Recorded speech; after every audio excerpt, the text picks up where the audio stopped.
안녕하세요. IGSE 원장 주하영입니다. 저희가 얼마 전에 학부모님들을 모시고 공부법에 대한 그리고 IGSE로 학원이 전환되면서 어떤 점이 달라지는지에 대한 간담회를 가졌는데요.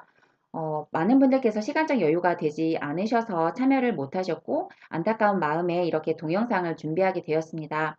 제가 오늘 다뤄드릴 내용은 첫 번째는 공부법에 대한 내용이에요. 그런데 이건 제가 만들어낸 건 아니고요. 완벽한 공부법이라는 제가 책을 읽었어요. 그리고 그 책을 읽고 내용이 너무 좋아서 이 내용을 꼭 우리 애들에게 알려주고 싶다라고 해서 사실 저희는 아이들을 대상으로 이미 공부법에 대한 간담회는 다 끝났습니다. 그런데 학부모님들께서도 그냥 공부해라기보다는 떻게 아이가 학습을 하는 게 효과적일지 아시고 계셔야지 올바른 방향으로 지도하실 수 있기 때문에 이렇게 간담회를 다시 영상으로 찍어서 이제 학부모님들께 전달해 드리게 되었고요.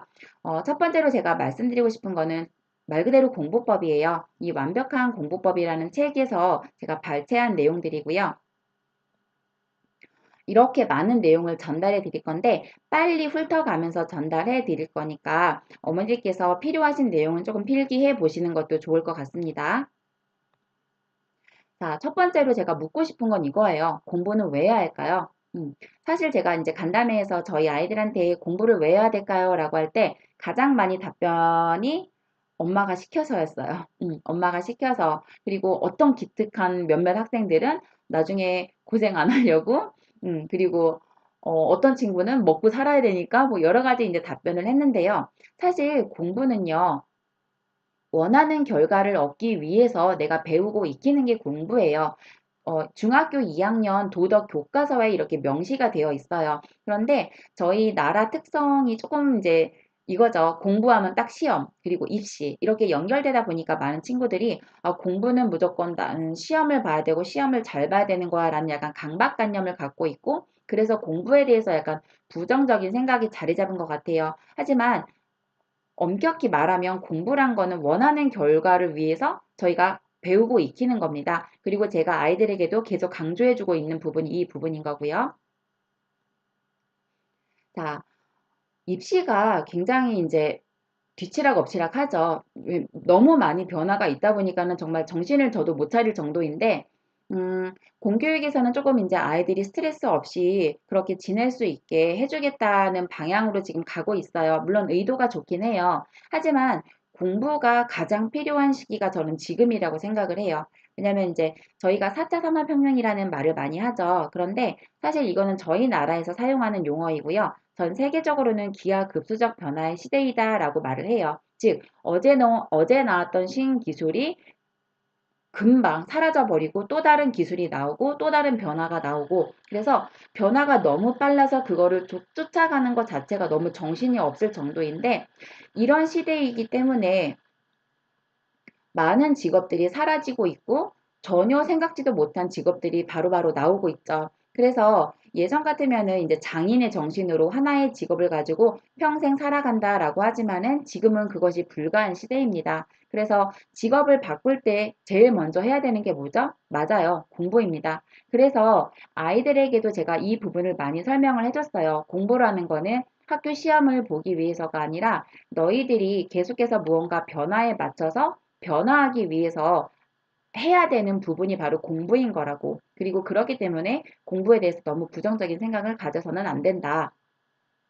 자, 그러면 일단 공부가 중요한 것도 알겠고 이 시기에 필요한 것도 알겠어요. 그런데 공부를 무조건 한다고 되는 건 아니고요. 이 세 가지를 갖출 때 공부가 잘 된다고 합니다. 첫 번째는 진심으로 정말 제가 원해야 돼요. 그리고 내가 잘할 수 있다는 나에 대한 믿음이 있어야 되고요. 당연히 최선을 다하는 과정이 있어야 되는데 제가 말씀드리고 싶은 거는 이 나의 자신에 대한 믿음입니다.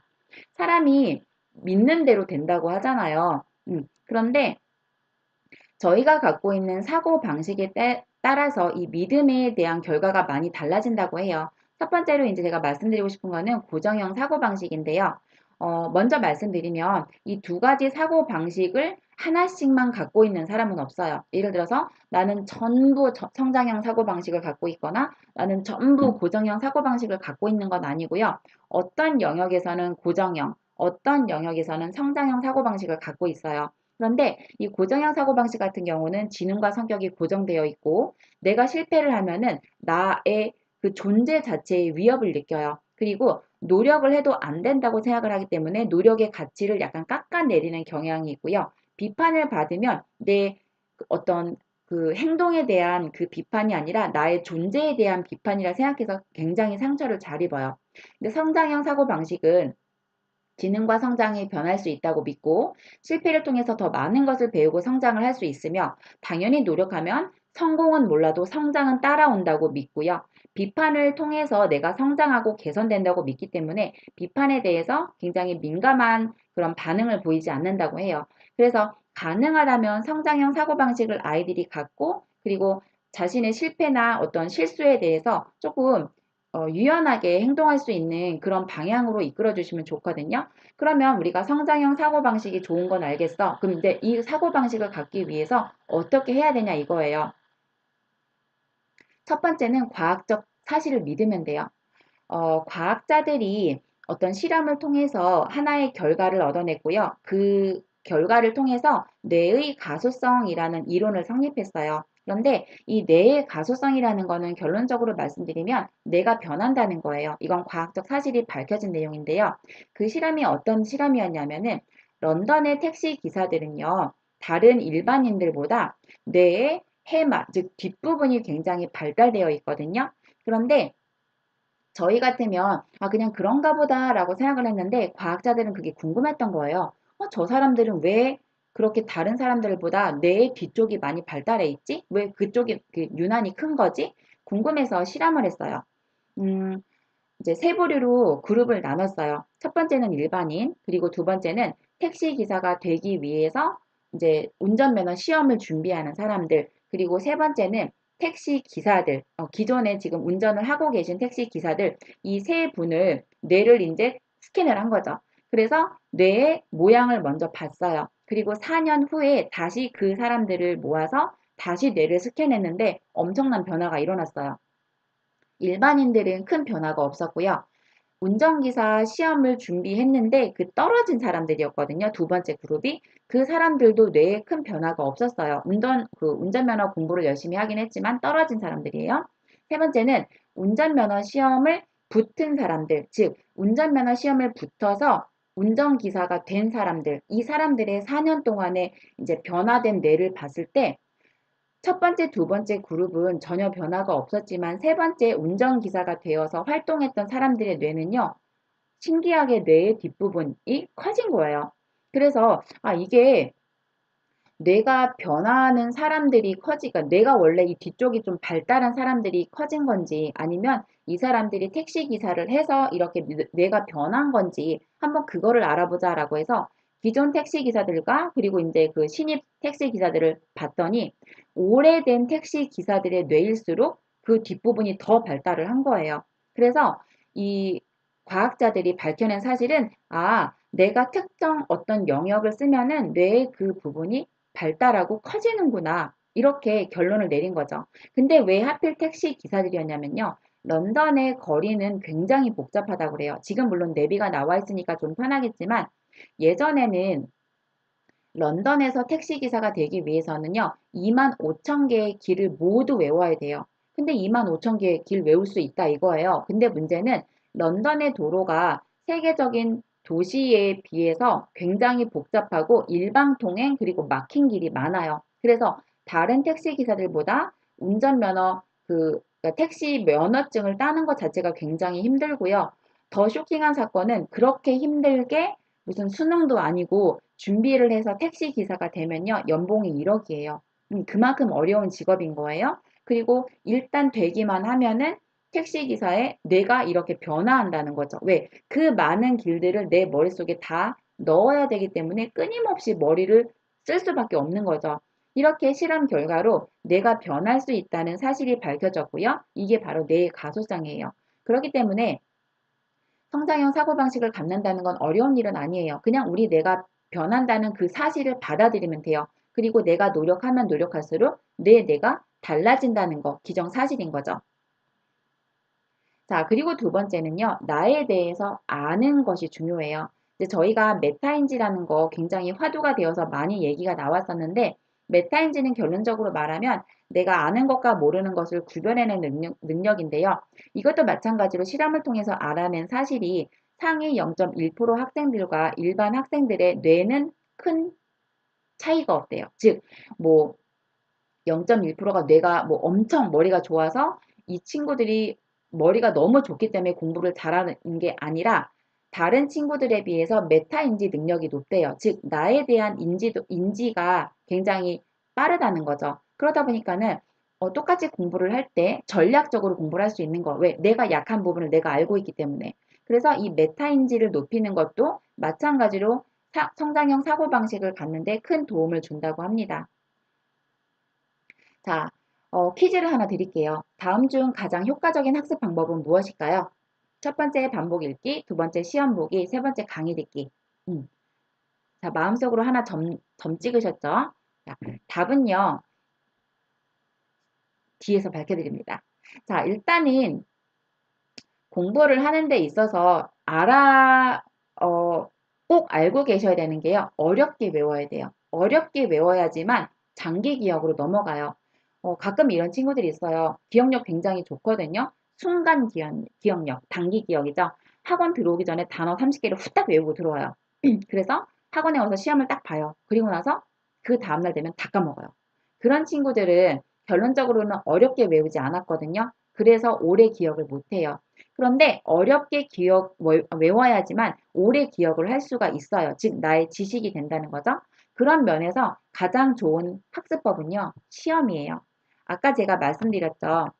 어떤 게 가장 효과적인 학습법일까요? 답은 시험이에요. 시험을 보면은요, 일단 메타인지도 올라가요. 내가 아는지 모르는지를 구별해낼 수 있기 때문에. 그리고 시험만 보는 게 아니라 시험을 본 다음에 오답 관리까지 해야지만 메타인지가 올라가요. 그래서 가장 좋은 공부법은 시험이에요. 그래서 저희 학원에서도 선생님께 검사받기 전에 셀프 테스트가 학습 과정에 다 들어가 있어요. 그게 가장 좋은 메타인지를 높이는 방법이기 때문에 그래요. 두 번째는 인출 효과예요. 인출 효과라는 건 뭐냐면 내가 학습한 내용을 누군가에게 발표하거나 가르치는 행위들이에요. 그래서 저희 학원에서 선생님께 문법을 설명하도록 하죠. 학습 방법이 선생님이 설명한 거 듣고서 그냥 문제 푸는 게 아니라 아이가 설명을 해야 돼요. 그래야지만 자기 걸로 될 수가 있어요. 세 번째는 분산 연습을 하는 건데요. 분산 연습이라는 건 뭐냐면 시험 공부를 할 때 일주일에서 오늘은 국어, 내일은 수학, 뭐 그 다음 날은 사회 이런 학습법이 아니고요. 오늘 예를 들어서 월요일 날 영어 했어. 그 다음에 수요일 날 영어, 그리고 금요일 날 영어 이렇게 띄엄띄엄 분산을 해놓고요. 교차까지 하면 더 좋아요. 즉 월요일에 영어, 국어, 그 다음에 화요일에 사회, 과학 이렇게 분산하고 교차를 하는 거예요. 근데 생각을 해보시면 아시겠지만 하루에 한 과목을 띄는 게 더 쉬울까요? 아니면 띄엄띄엄 공부하는 게 더 쉬울까요? 하루에 한 과목을 띄는 게 더 쉬워요. 왜냐면 그거를 연결해서 계속 공부를 하기 때문에. 하지만 우리 뇌는 그 날에 공부한 거를 다음 날, 그 다음 날이 되었을 때 기억을 못 해요. 망각이 일어나기 때문이거든요. 그래서 어머니께서도 아이들에게 시험 공부 시키실 때 오늘은 수학, 뭐 내일은 국어 이렇게 하지 마시고요.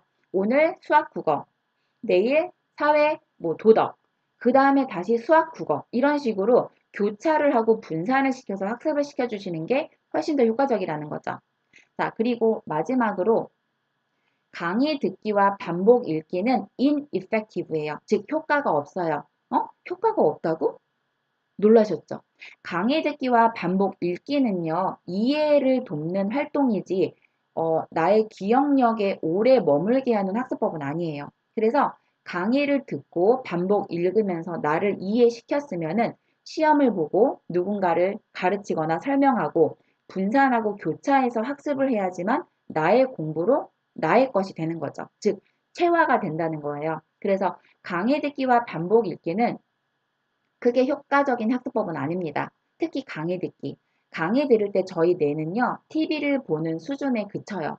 굉장히 수동적으로 공부를 한다는 거겠죠. 그래서 강의를 듣는 것, 반복적으로 읽는 것은 이해를 돕는 과정일 뿐 효과적인 학습법은 아니다라고 어머니께서 기억을 꼭 해주시면 좋겠습니다. 넘어갈게요. 자, 그리고 또 저희가 학습을 하는 데 있어 가장 중요한 게요. 바로 목표를 정하는 건데요. 목표는요, 성장 목표와 증명 목표가 있어요. 성장 목표는 누군가와 비교해서 내가 얼마큼 잘해라는 그런 목표가 아니라 저번보다 내가 얼마큼 나아지고 싶은지예요. 예를 들어서 친구가 85점을 맞았어. 그럼 그 다음에 목표는 무조건 100이 아니에요. 87점 아니면 90점 이렇게 저번에 나의 결과에 비해서 얼마만큼 성장하고 싶은지를 갖는 게 성장 목표고요. 성장 목표가 올바른 목표 설정이라고 합니다. 증명 목표는 보여주기 위한 목표예요. 너 몇 점 맞을래? 그냥 나 100점 맞을래. 이건 증명 목표예요. 그래서 아이들에게도 성장 목표를 성립할 수 있도록 도와주시면 좋을 것 같습니다.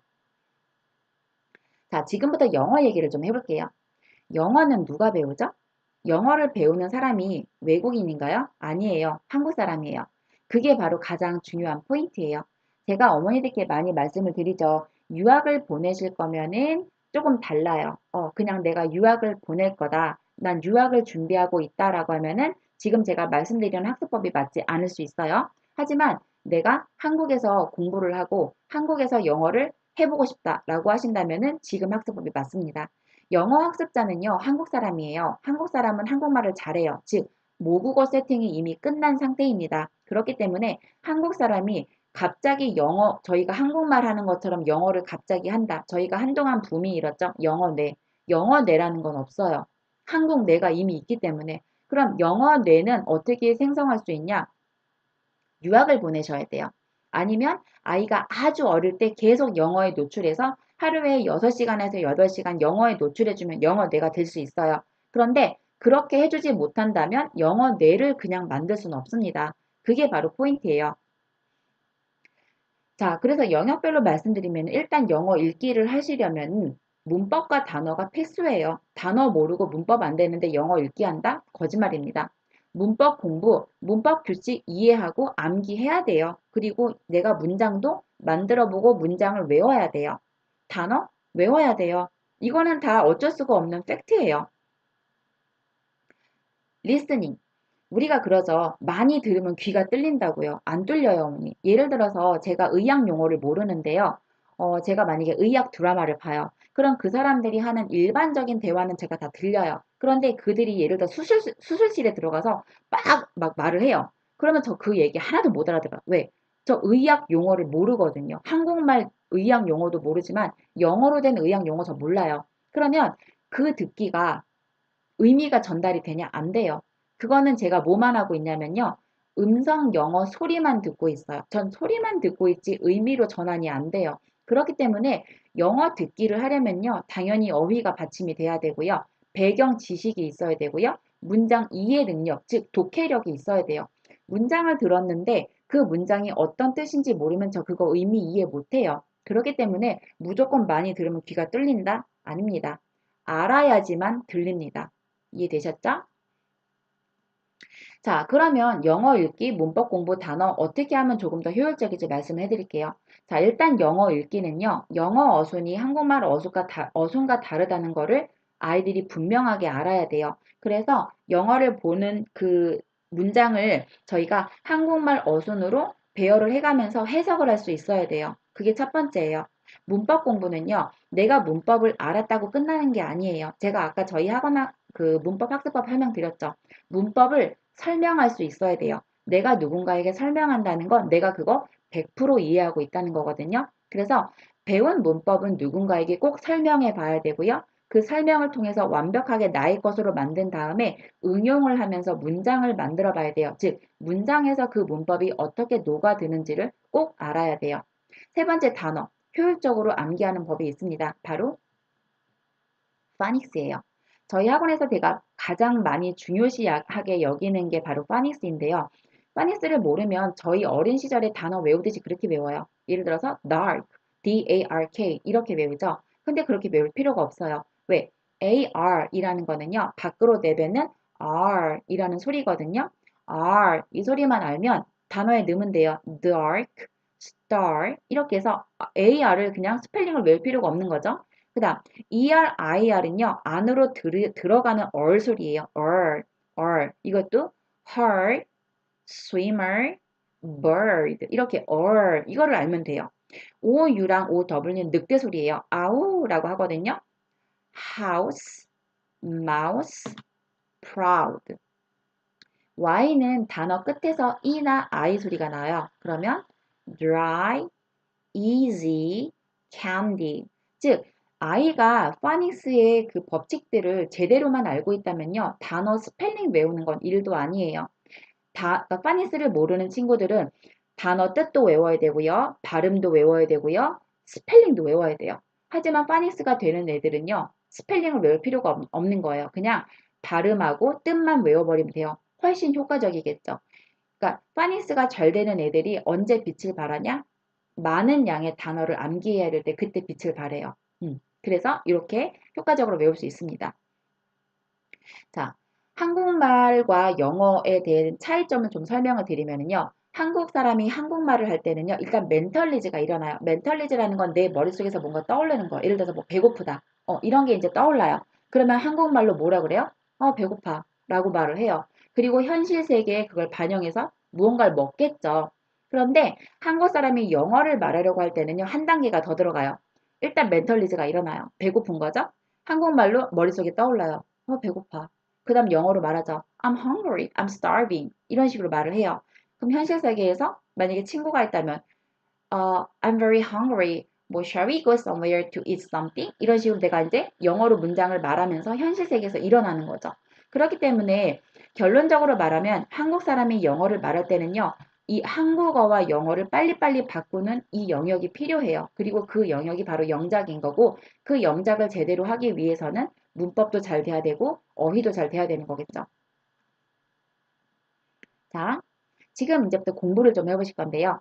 이 문장들을 우리가 영어로 만들어 볼게요. 자, 이 애는 내 친구 에이미예요. 그녀는 다정하고 친절해요. 그녀는 저녁을 먹으러 여기 왔어요. 우리는 먹는데 젓가락을 사용해요.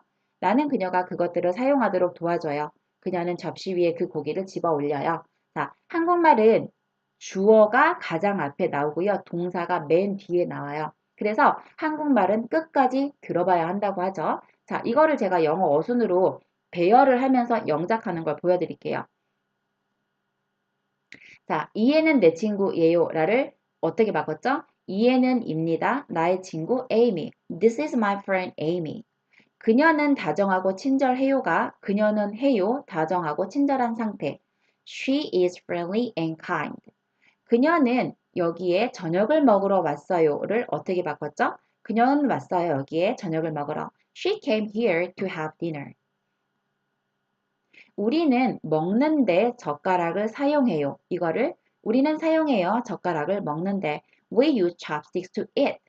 나는 그녀가 그것들을 사용하도록 도와줘요를 나는 도와요. 그녀를 그것들을 사용하도록 I help her use them.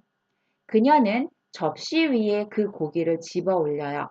근데 그녀는 집어 올려요. 뭐를? 그 고기를. 어디에 있는 고기? 접시 위에. 이게 영어 어순이에요. She picks up the meat on the plate. 자, 보시면 알겠지만 한국말하고 영어 어순이 굉장히 달라요. 그럼 결론적으로 한국말과 영어 어순에 대한 차이점을 극명히 다르다는 것을 모른다면 영작을 할 수가 없고요. 해석도 안 돼요. 그래서 이거를 가르쳐야 되는 거고 저희 학원이 주로 하고 있는 작업이 이 작업이라고 보시면 돼요. 자, 지금 보여드리는 노트는 좀 부끄럽지만 제가 공부를 했던 노트예요. 아시는 것처럼 학부모님께서 아시는 것처럼 저는 해외 유학을 하지 않았지만 스피킹 강사로서 어학원에서 근무를 했었죠. 왜냐하면 전 스피킹이 되거든요. 근데 제가 했던 공부 방식이요. 우리 아이들 공부시키는 방식과 똑같아요. 그래서 저는 이 방식으로 프리 터킹이 되게 됐고요. 우리 아이들도 이 방식으로 학습한다면 당연히 프리 터킹이 될 거라 생각을 해요. 그래서 저희는 꾸준하게 이 방식으로 학습을 진행하고 있습니다.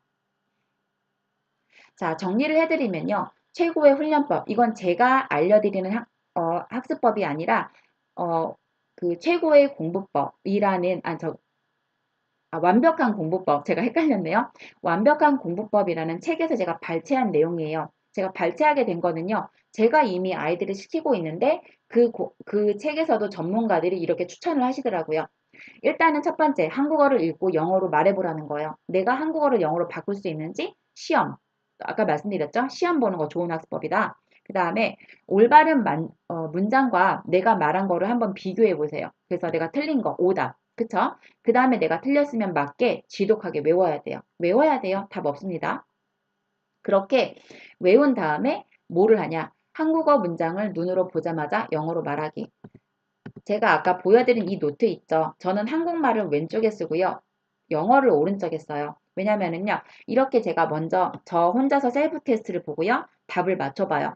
그 다음에 답이 틀렸는지 맞았는지 보고서 여기를 다 외우는 거예요. 그 다음에 노트를 접어요. 노트를 접으면 한국말만 나오죠. 그 한국말을 보면서 영어로 빠르게 내가 원어민한테 말하는 것처럼 빠르게 말할 수 있는지를 계속 테스트를 해요. 그게 바로 우리 아이들이 하는 거예요. 그래서 한국어 문장을 눈으로 보자마자 영어로 말할 수 있도록 이렇게 계속 바꾸는 훈련을 하는 거죠. 그러니까 어머니께서 그냥 우리 아이가 말하기가 되고 싶어요 라고 하는데요. 굉장히 짧은 문장을 영어 회화로 말하는 건 어렵지 않아요. 예를 들어서 뭐 how are you doing? How's the weather? Where are you going? Are you happy? 이런 거는 영작이 아니에요. 그냥 외워서 말하면 돼요. 근데 진짜 영작은 뭐냐면 내가 원하는 말을 그 즉시 영어로 말할 수 있냐 이거예요. 이건 영작이에요. 예, 그 부분이 안 되니까 한국 사람들이 영어를 못하는 거예요. 즉 영어 문장을 안 외워서 그래요. 영어 문장을 외우지도 않았고요. 한국말을 영어로 바꾸는 연습도 안 했어요. 그렇기 때문에 그 사람들이 스피킹이 안 되는 거예요. 전 자신있게 그거 말씀드릴 수 있어요. 그래서 이렇게 연습을 하고 꾸준하게 학습을 하면 당연히 영어를 잘할 수밖에 없습니다. 자, 지금부터는 IGSE로 전환되면서 뭐가 달라졌는지 간략하게 좀 설명을 드릴게요. 일단은 IGSE 좀 근데 발음이 편하지는 않죠. 근데 이게 의미가 있어서 이렇게 그 브랜드 이름이 정해졌거든요. Innovative Global Standards of Education이라고 그래서요. 교육의 혁신적인 어떤 기준이라고 해서 이름이 지어졌어요. 그리고 실제로 윤 선생에서 IGSE라는 그 영어 교육 대학원을 가지고 있거든요. 그 대학원의 이름을 동일하게 따왔다고 생각하시면 됩니다. 자, IGSA는 결론적으로 말씀드리면요. 평가 기반의 창의 융합형 인재를 양성하기 위한 거고요. 수행평가를 완벽하게 대비시키고 내신과 수능 영어 등급을 1등급으로 완성시키고 학생부 포트폴리오를 대비시키겠다라는 겁니다. 자, 영어습과 비교, 여기가 중요하죠. 영어습은 제가 기존에 지금 말씀드린 것처럼 저희 아이들은 제가 지금 제가 공부했던 그 방식대로 지금 공부를 시키고 있어요. 그래서 아이들에게 그 맞춤형으로 1대1로 그렇게 진행을 하고 있고요. 그걸 저희가 1교시라고 명합니다. 스마트 러닝, 즉, 그 패드를 이용해서 학습하는 그 내용이고요. 2교시가 바로 새로 저희의 그 영어숲에 플러스가 된 플러스 알파라고 보시면 돼요. 2교시에서는 뭐를 하면요. 1교시에서 저희 아이들이 인풋을 굉장히 많이 했어요. 아까 말씀드렸죠? 한국 사람들이 영어를 못한 이유가 뭐라고요? 인풋을 안 했어요. 외운 적이 없어요. 그러면 우리 아이들은 1교시 학습에서 정말 많은 내공을 쌓았어요. 그럼 뭐를 해야 될까요? 그거를 아웃풋, 밖으로 내뱉어야겠죠. 그게 바로 2교시 활동이라고 보시면 돼요. 그래서 제가 어머니들께 클래스 어디 어디에 들어와 주세요 라고 했던 그 클래스가 바로 아이들이 배운 내용을 바탕으로 2교시에서 아웃풋을 하기 위한 활동이라고 보시면 됩니다.